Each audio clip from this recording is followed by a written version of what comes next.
beautifuls. You're listening to Bliss and Grit. I'm Vanessa Scotto, and I'll be joined soon by my dear friend and co-host, Brooke Thomas. On this show, we're talking about being on the embodied spiritual path. What does that actually mean? What is a real evolution of our lives? How do we ultimately embrace everything? All the beauty and crazy, the joys and the messes, the bliss and the grit that is a human life. If you're enjoying the show, we'd be totally delighted if you left a review on iTunes or on our Facebook page, which is Bliss and Grit. You can also head over to blissandgrit.com and subscribe to get our new weekly digest of the resources we are currently loving. This week's episode is about exploring the ways in which we can come to identify with ourselves as someone with problems. Acknowledging aspects of ourselves that are unhealed or messy can often be painful, yet we still can have this funny way of seeing and representing ourselves as the broken ones. In a recent retreat with teacher John Prendergast, Brooke had a revelation that some of her patterning linked back to getting rewarded earlier in life when she wasn't well. This understanding kicked off a beautiful conversation for us, where we explore safety, holding complexity, and the real habitual tendency we can have to downplay ourselves and play small. One last thing that I want to bring your attention to is next week we will not be recording for the Thanksgiving holiday. So you won't get a new one in your inbox, but stay tuned to hear us the week after. Also, of course, if you're new to the podcast, you may not realize that Brooke and I do have a tendency to curse, so if you're in mixed company, you may want to pop some headphones in. Okay, y'all, here we go. Hey, Vanessa. Oh, you shouldn't. I have the giggles. I was just thinking I have the giggles. And then you started me off in a way that would make me giggle. Glad we could clear that out of the way, though. Yes, we'll get the giggles out of the way. And I'm like about to tell kind of a heavy story too, which is probably why I'm doing this. But, you know, whatever. Or it's not heavy. I don't know. Let's see how it comes out. So here's the thing. So I just recently had a weekend retreat with John Prendergast. And so first I want to say, yes, that. Very good. Him. Things, all of them. Definitely. He wrote a book called In Touch, which has been really meaningful to me over the past year in particular. So it was great to be able to sit with him. And he's a psychotherapist and also very much in the non-dual spiritual world and just combines them in a lovely way. I mean, his main focus of his work is sort of what I care about the most, which is how do we lose our internal compasses and then how do we reconnect to them? So quite lovely work. And one of the exercises he had us do in dyads was to really drop in, meaning like embodied meditation, which he guided us through, sitting across from a partner that we were working with. And then in the partner work, what we were doing was working with a belief about ourselves, because of course we have many, many, many beliefs about ourselves. And the one that had come up for me in preparing for this exercise, which he also led us through, was I'm really fucked up. Was like what the space gave to me as like the exact phrasing of this particular belief system I have about myself. So I was like, okay, that's interesting. That's a juicy one. So we dropped into the space sitting across from my partner, which was my friend Christina, who was the best and was hosting the retreat. In case you're listening, Christina, you're magic. And the question that she would ask me as I'm sitting with this belief system is, what is your deepest knowing of this? And then I would drop back into myself and ask my heart space, because it's very easy for us to ask our head space and it can spin off a million theories and it can kind of trace your psychological trajectory for you all day long, but it doesn't really unhook.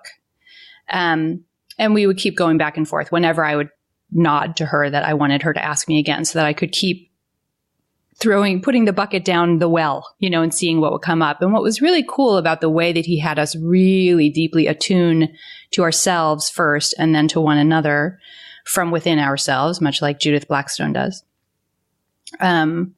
was that you do get this instant, surprising bit of information. It's like this little lightning bolt, right? Where it's just like, here you go. So when I first dropped down in what is your own deepest knowing of this belief system, which was I'm really fucked up. And the first thing I saw was a family member of mine who I'm actually not, like a distant family member of mine who I'm not close with. I don't have a relationship with. I don't see at all really. But the memory was of like a decade ago when we were having this rare family gathering where I did see this person. And it was just like playing a movie of a 4-second snippet of this gathering. And somebody had asked something innocuous about, what are you doing for work? Or I heard you guys are moving, or small talk stuff. And she went, I have a lot of problems, How old was she about? Like, what age group are we talking? She's so. In that moment, I mean? In that moment, no. In that moment, she was probably 30. And that's her way of being in the world. And as somebody who knows her as a family member, I do that judgy thing where I don't care for that. And it's one of the reasons why we don't have a relationship. So it was one of those moments in that moment where I did the internal eye roll, right? Of like, yeah, no. You always believe you're the one with all the big major problems, right? But what was cool was in this moment, in my weekend with John Prendergast, when I saw that, it was very clear that I was being shown that because that I have that piece. It's one of many pieces in me. There's some part of me that feels that way too. This like, I have a lot of problems, So I was like, oh, that's interesting. It didn't give me any more information than that. So then Christina asks me the question again, what is your own deepest knowing of this? And so I dropped back down into my heart space. And I saw myself going to, as a child, like 10, 11 years old, going to the hospital to get tests because I grew up with seizure disorder. So it was like sort of standard fare, like no high drama, but like time for an MRI or an EEG or whatever. Not that I had to get them all the time, but it wasn't like some rush hospital scene. It was like a part of my growing up. And I saw that my mom was being very attentive, very loving, very motherly. And long story short, without going through each of the dives, what I could see was like, and then instantly this affection for this part of my identity wells up because it's like, oh, there is this piece that's holding on to, I'm really fucked up. Because it was this really clever, smart way to get love.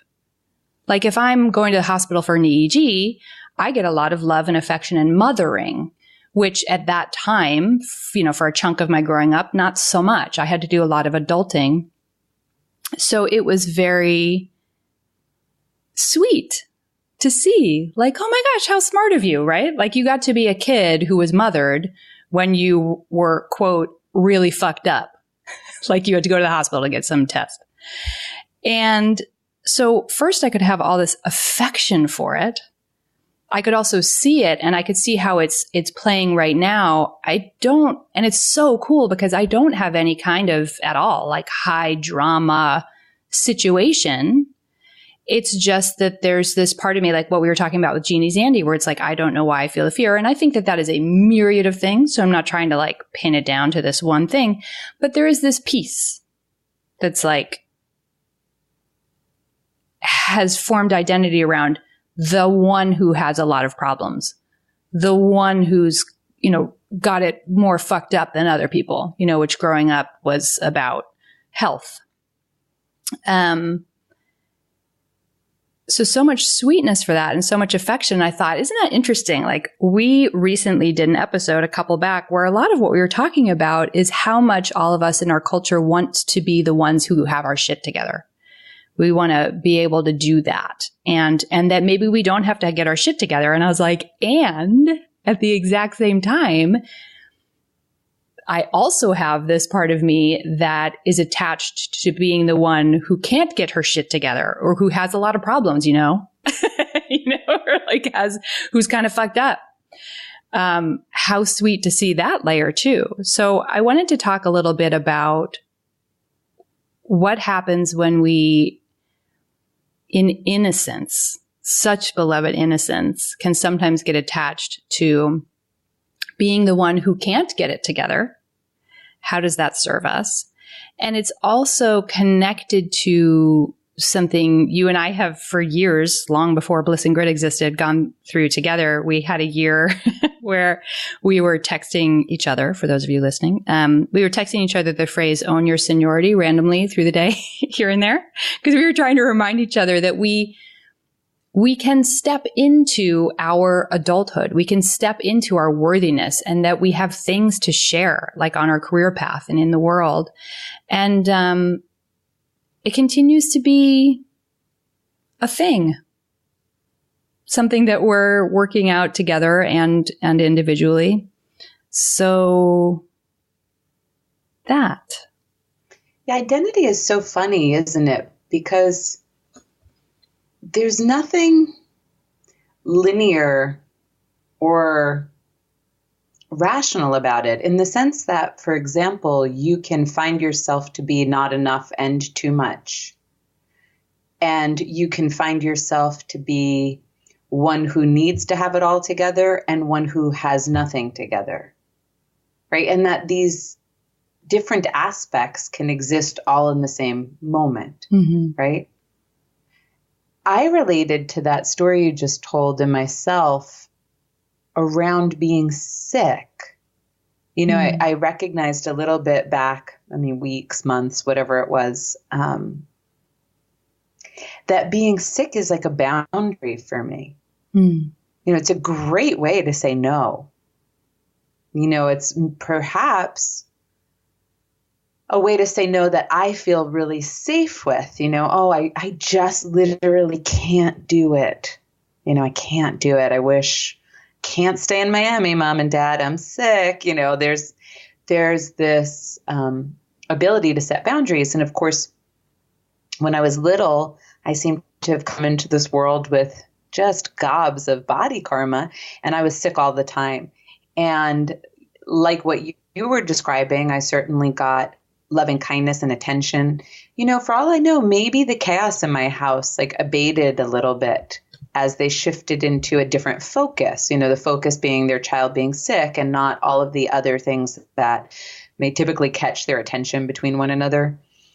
And then there's this boundary, right? I don't want to go to school. You don't have to. You're sick. I want to lay in bed and watch TV. Like, great, you're sick. So I related to this sense of there's all these different places where they're almost like a defensive movement, you know, like a self-protective movement. They can become habits and identities. That's certainly one way to say it. But something I noticed in myself, I've seen this for years, is there can be a tendency where you want to show your soft belly, like you reveal all your vulnerability to everybody so that they don't feel intimidated. Mm-hmm. Do you know what I mean? I do. It's like, I think it's one of the reasons why this came up. Yeah. Yeah. Don't get too upset with me because, you know, I have a lot of problems too. Like here they are. Right. And like, you don't need to feel intimidated and you don't need to put me on a pedestal and you don't need to project on me because I'm just so human and I've got gobs of issues. And the weird thing is culturally, there is a certain validation to this, that the more I expose how messed up I am, the less you're likely to attack me, the more you're likely to relate to me. So I noticed that having grown up, for whatever reason, and I don't know like the deeper reason in my life why this was happening, but I grew up with a lot of people having problems with me. Thinking I was too much, I was taking up too much space, I was too loud, I was too pretty, I was too popular, I had too many guys I was hooking up with that were interested in me. I don't know, just too much. I was clearly encroaching in something in some people's reality. And it sounds like, right, poor girl, right? Like what problems?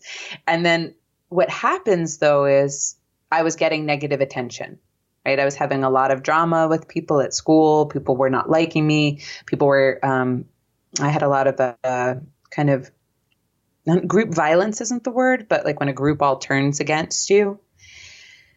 So I got hip to the idea that when I talk about all the ways that I'm fucked up, it helps. Right? It just seems to soften people. And it's like, what? You know, I hate myself. Does that make you feel better? Like I am like grossly afraid of people and, you know. Yeah. Let me show you all my problems. Let me show you all my soft, squishy, vulnerable problems. Right.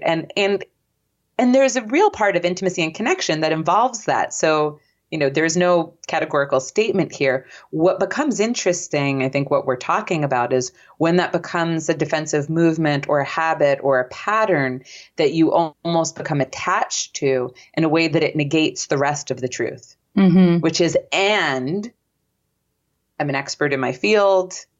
I'm very talented. I also do believe in myself in other ways. I also am quite blessed, right? It's like it obscurates the totality. Yeah.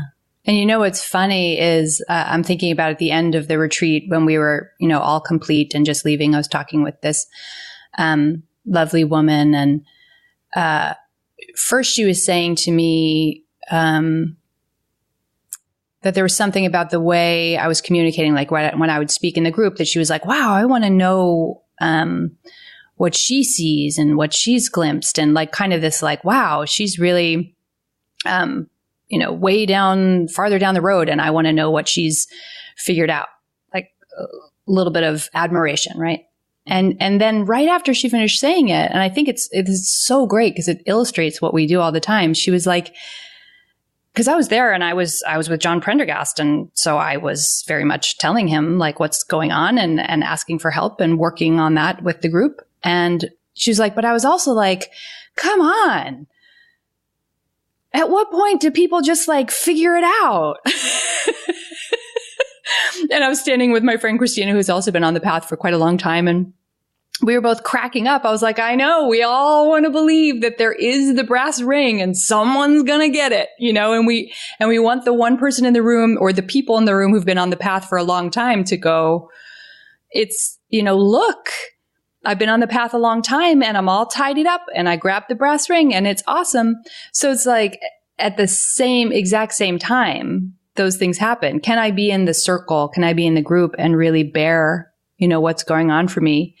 That's super vulnerable, and be somebody who is thought of as, you know, somebody with expertise. Because there was one night where John was going to maybe not be there because of actually like whatever. I won't get into all the stuff because of stuff that had gone on outside of the retreat group.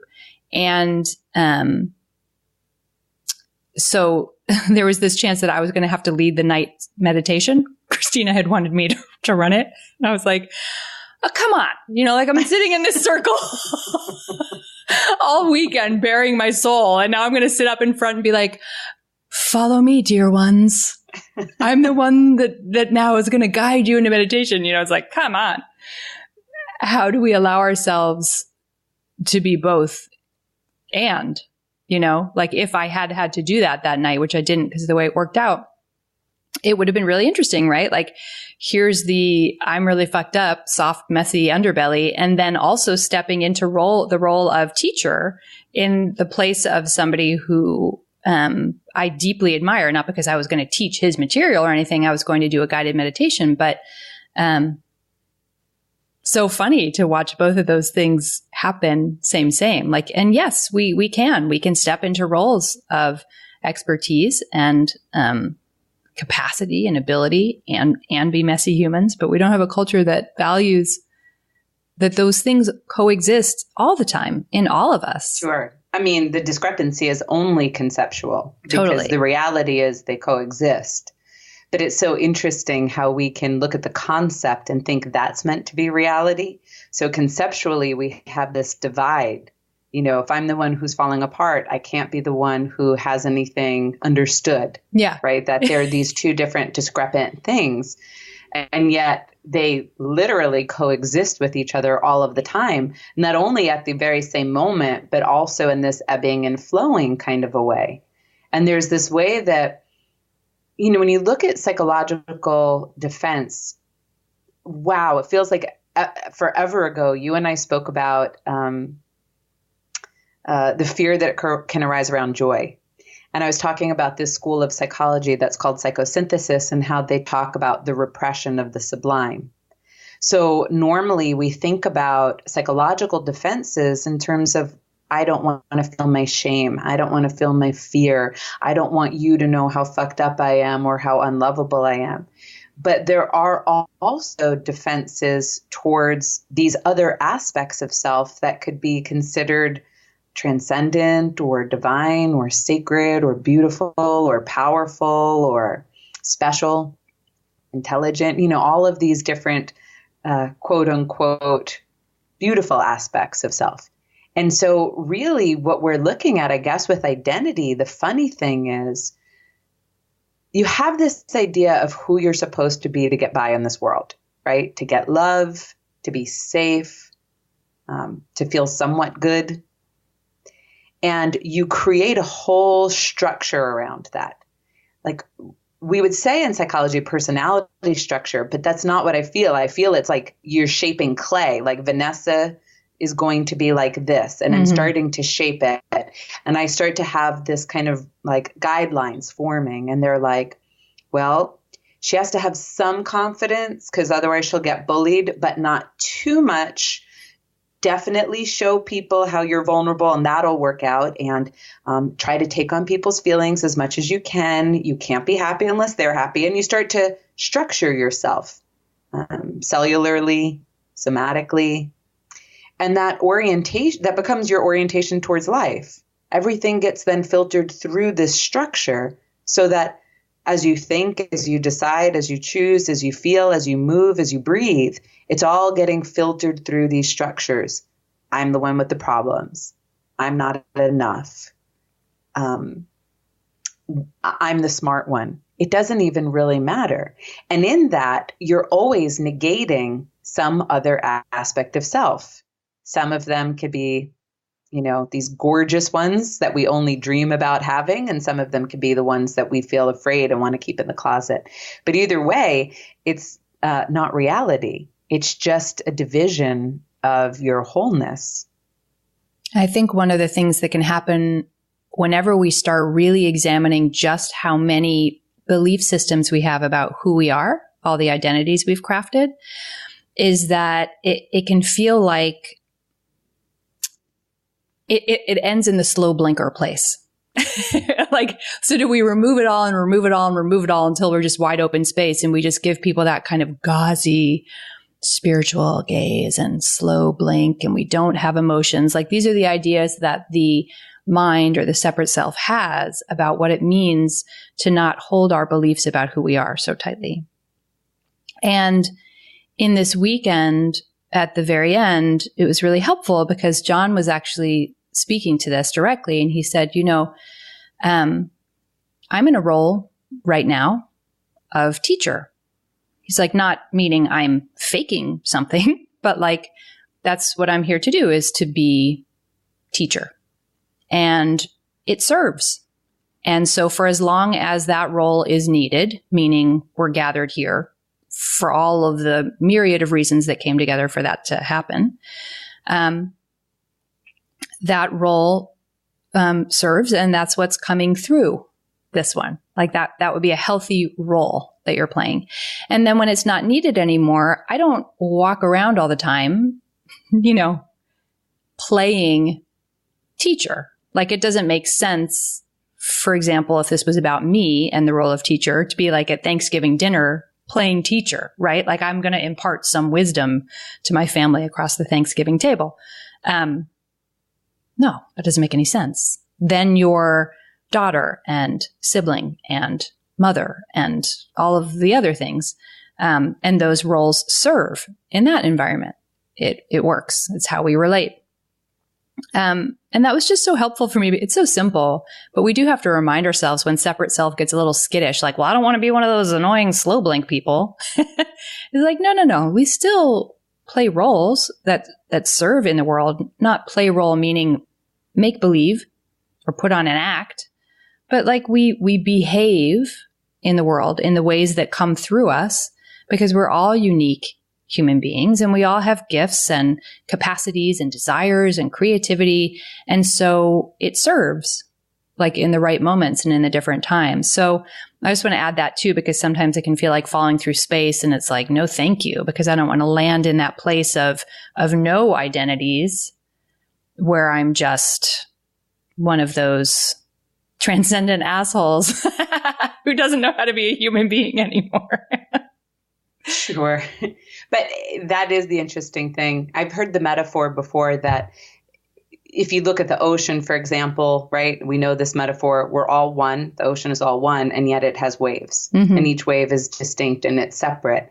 And Adyashanti talks a ton about spiritual autonomy and being separate and having a uniqueness to you that everybody does. And we actually have had the privilege of knowing a lot of different teachers, and their personalities are also distinct. So distinct. Also different. Yeah. Right. Certainly not slow blinker-ish. Mm-mm. But it is a funny thing, you know, I guess as you were talking, for some reason, you didn't even say anything like this, but something in your intro made me think you were going to say something like this. I was thinking about how society can kind of punish you either way. Like if you feel too good about yourself, some people love that. Some people love it when you feel good about yourself. You'll get followers, you'll get admirers. Like that's just the kind of faith and confidence they need and they want in their lives. And some people love it. And some people hate it. They'll tear you down. Who do you think you are? Right. So there's certainly punishment that can come societally if you're too big. But if you're too little and you don't think anything of yourself, you know, you can get kicked around. Right. So I was thinking, oh, that's so interesting. My first thought was like, it's interesting. There's almost no way you can win. It's like when Kieran did her interview, Kieran Trace on Buddha at the Gas Pump, which is the first time we heard her, was on that podcast. I remember having friends being like, she's too egoic because she thinks well of herself. And I'm like, well, that's an interesting thing. Is it really a problem to think well of yourself? And is that what egoic even means? Yeah. And is that very interesting? And that was kind of a sidebar to what I was going to say, but let's hold that one.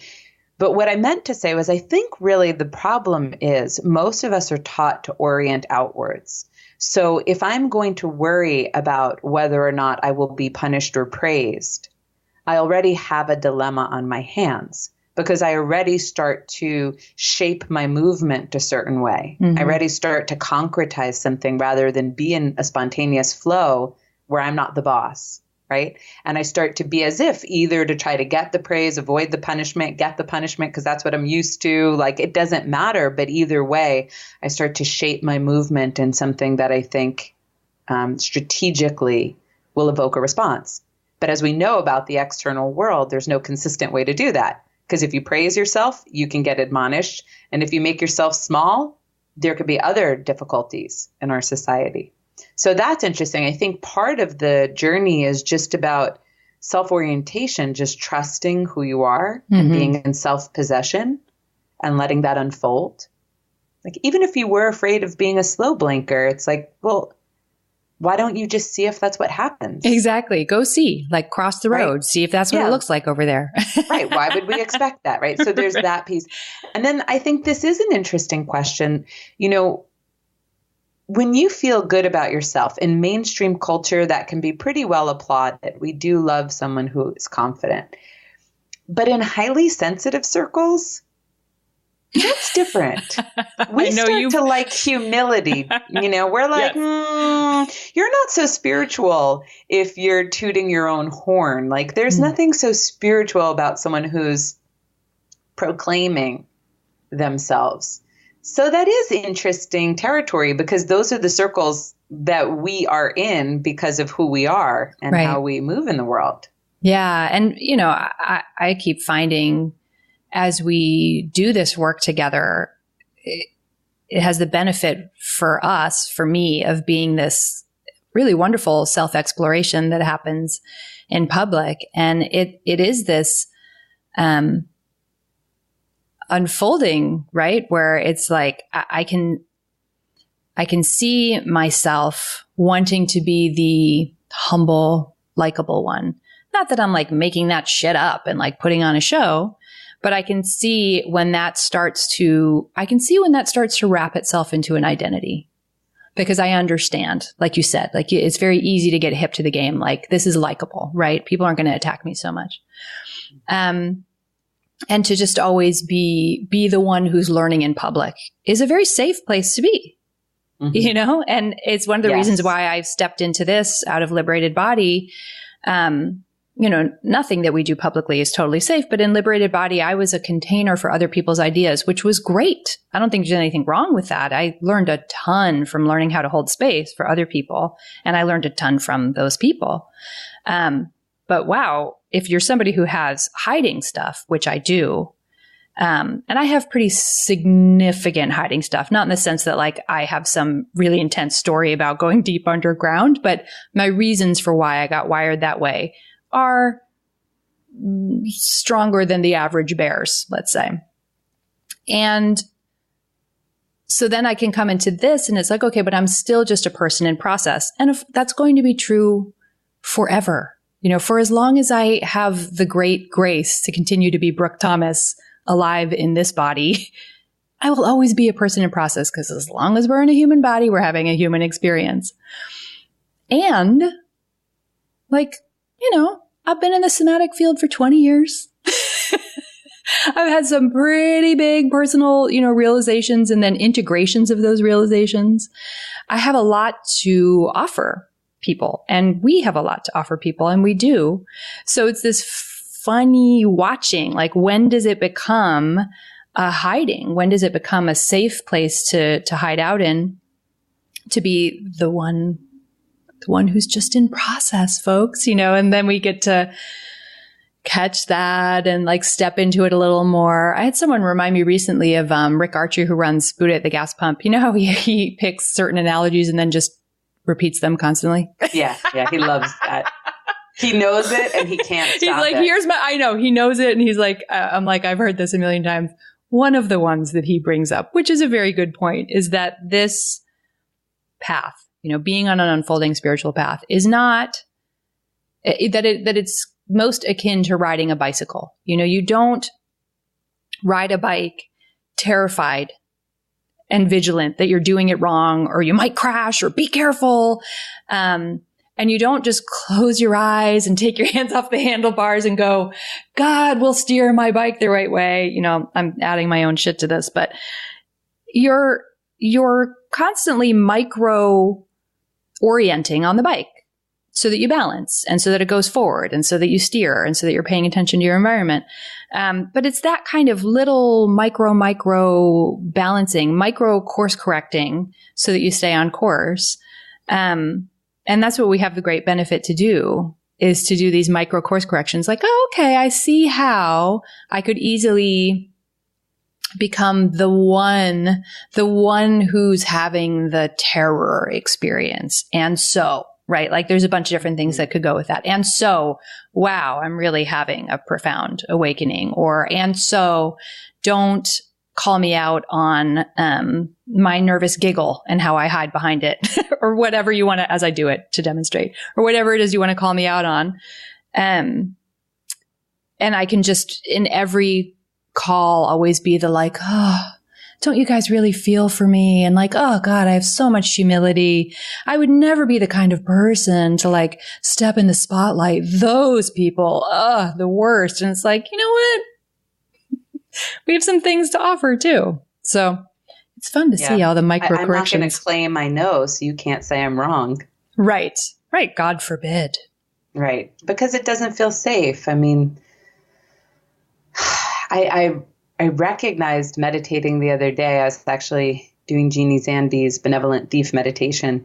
And I'm in my body in this very profound way and with the moment in this very profound way. And I realize, oh my gosh, like my body doesn't even really know how to rest completely. And I mean that on a very relative spectrum, probably way more than other people's bodies.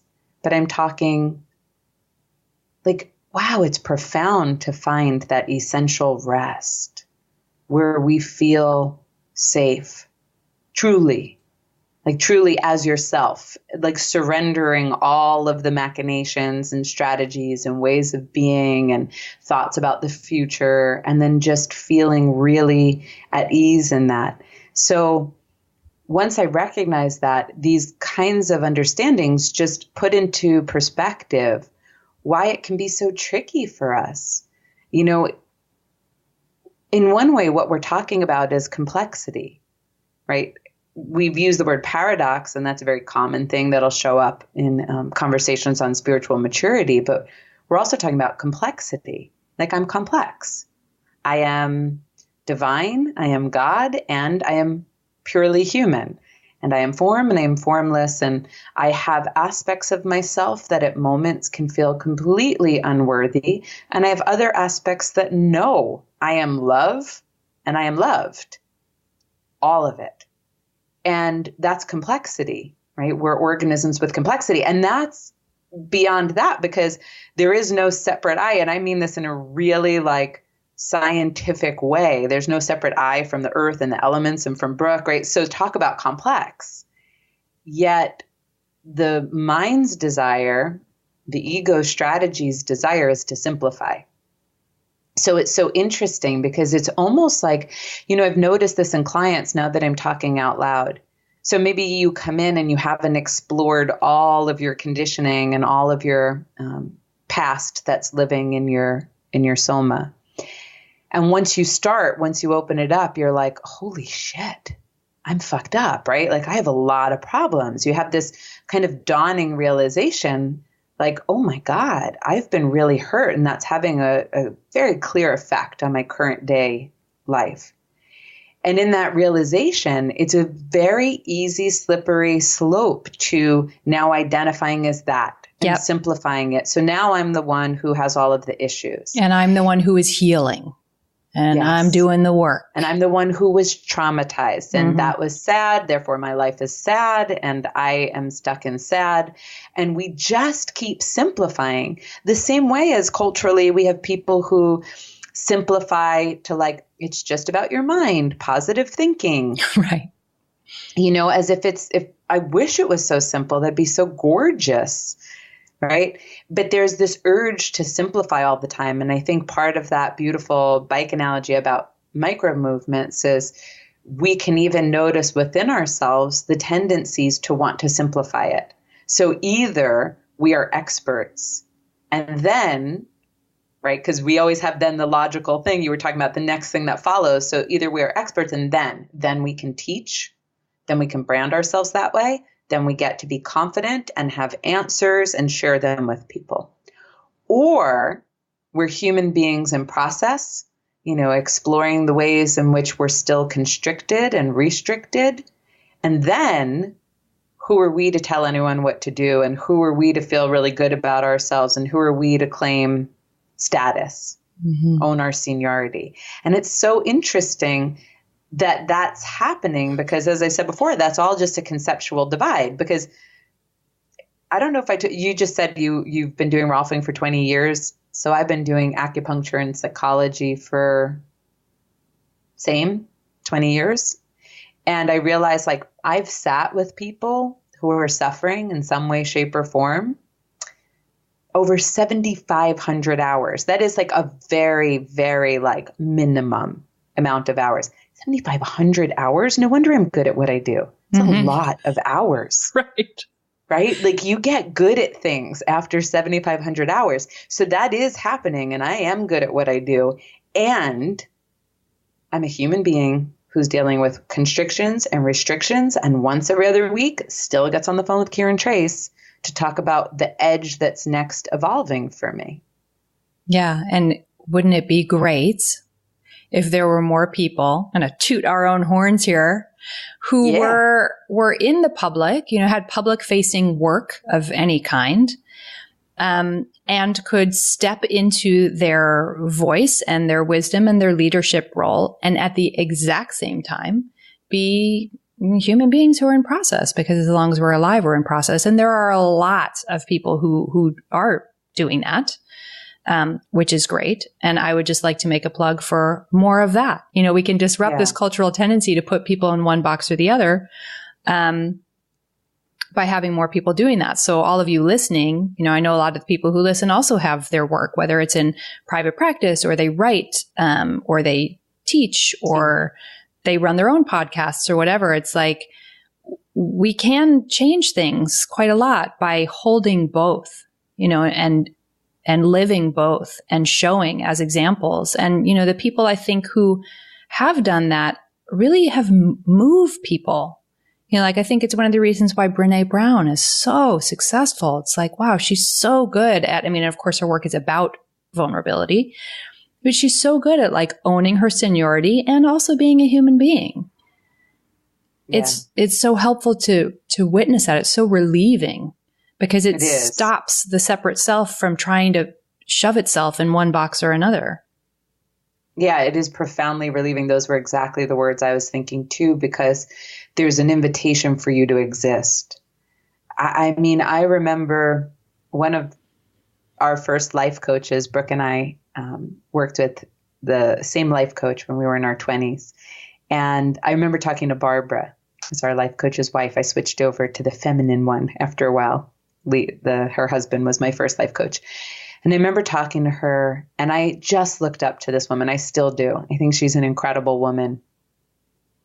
And I must have been maybe 29, 30, like that. So I was younger and still very hard on myself, still thinking that there was this kind of enlightened state, oh, please, that I could reach, where I wouldn't have any feelings, and I definitely wouldn't have needs, and I certainly wouldn't be messy. And so imagine that as your measuring stick for if you're, succeeding as a human on this planet. And I remember Barbara telling me something. I can't even remember now what she said. I even think it might have been as simple as telling me that she gets stage fright every time she public speaks. And we kind of opened this conversation about, she was much older than me. She was probably in her 50s. And we kind of opened this conversation about how you always feel some measure of fear and insecurity, and how these things don't go away. And that was tremendous for me. It's almost hard to imagine how helpful it was. But talk about deep exhale. So even people I admire can feel these things. So maybe I'm not such a problem. Maybe the way that I think and the way that I feel and what I go through is not such a problem. And yet she remained someone who I deeply admired. She was an expert. She never felt the need to put herself down to make anyone feel better, And I felt the same way, funnily enough, to a much lesser degree. But I think it was recently Kieran wrote a blog post and was talking about a problem she was struggling with. And I was like, felt so good, because Kieran's in the awakened category. So now I see okay, there's not this hierarchy where just because you deal with human experiences and you find edges and nooks and crannies in your being, that makes you somehow lagging behind in this weird linear scale that my brain keeps trying to sketch out of a desire for simplicity. So it's tremendously relieving. And I think that just some of what we come up against, I think we can't leave this behind, or maybe I can't state it enough, is we don't feel safe owning ourselves sometimes. Yeah. And it's a beautiful journey to undertake without chucking large parts of your unfolding human self in the garbage, and splitting off, being the together one. So to undertake that journey in a really genuine and sincere way is just so sweet. Yeah. Actually, I'm thinking about it now. We had a listener write to us on Instagram, and she said something like she's thinking of coming out and I think writing and teaching more. She was already doing something. She has some kind of a platform, but she was actually thinking of stepping out in this larger way. And she was like, and I'm really scared. And I wondered if you had any advice about it. And I'm like, so interesting because, annoyingly, probably to some people, my answers have gotten really untool oriented. Mm-hmm. Like I have no simple answers anymore. Yeah. I'm like, just recognize we're all afraid, recognize these things arise, right? The basics. But mostly I'm like, yeah, it's about confronting within yourself these aspects that have come to be afraid of existing. Mm-hmm. Because, it's not about me pretending to be an expert and putting on the role the way you were like trying to express through this nuance. It's not about play acting. It's really about you being who you are. Yeah. So if you're good at something, you're just good at something. And then you're good at something and it's just you being. And if you're going to speak or teach or move or breathe or be gorgeous or whatever the case may be, make beautiful art, you're going to do that because that's what you're going to do. That's your spontaneous unfolding, right? So to me, I'm like, wow, it really somehow comes down to feeling safe to exist. Mm-hmm. And some of that work we did with Judith, that was where I really started to get a subtle sense of this. So on the one hand, how scary it was to land in different parts of my body and be seen there. And then on the other hand, how profoundly safe and beautiful and wholesome and yummy it felt when I did. Like that's where real safety was. Mm-hmm. But it's such a subtle exploration. And if we can just have that in mind, and then along with that, some kindness and understanding about why we may feel constricted about owning our seniority and really coming out of the closet in our fullest, we can start to understand, well, the way that we structured ourselves and why we structured like that, and then bring some love to that as we slowly and beautifully learn to inhabit ourselves. I cannot think of a better way to end the episode. Amen to that.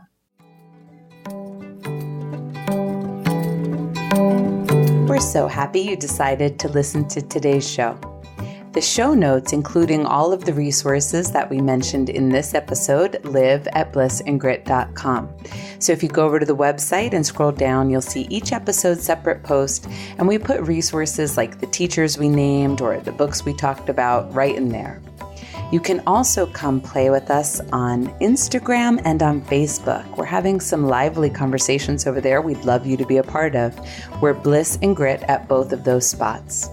As I said in the intro, you can subscribe on the website, blissandgrit.com, if you want to be first notified of any events we have coming up for the community and to get our weekly newsletter that is chock full of the things that we're loving at this given time. If you're loving the show and you want to support us, well, we appreciate it if you'd go over and write us a review on iTunes, Stitcher, or on our Facebook page. And certainly if technology isn't your thing and you are enjoying the show, telling your friends is equally spectacular. This all helps us have people find the show, and it also helps us have a great community that's lively and engaged. A huge bit of gratitude to all of you who've already taken the time to write reviews. We are so appreciative. Don't forget, we are not recording a new episode next week since next week is the Thanksgiving holiday. So we'll be back at it and in your inboxes in 2 weeks. Okay. Thanks, everyone.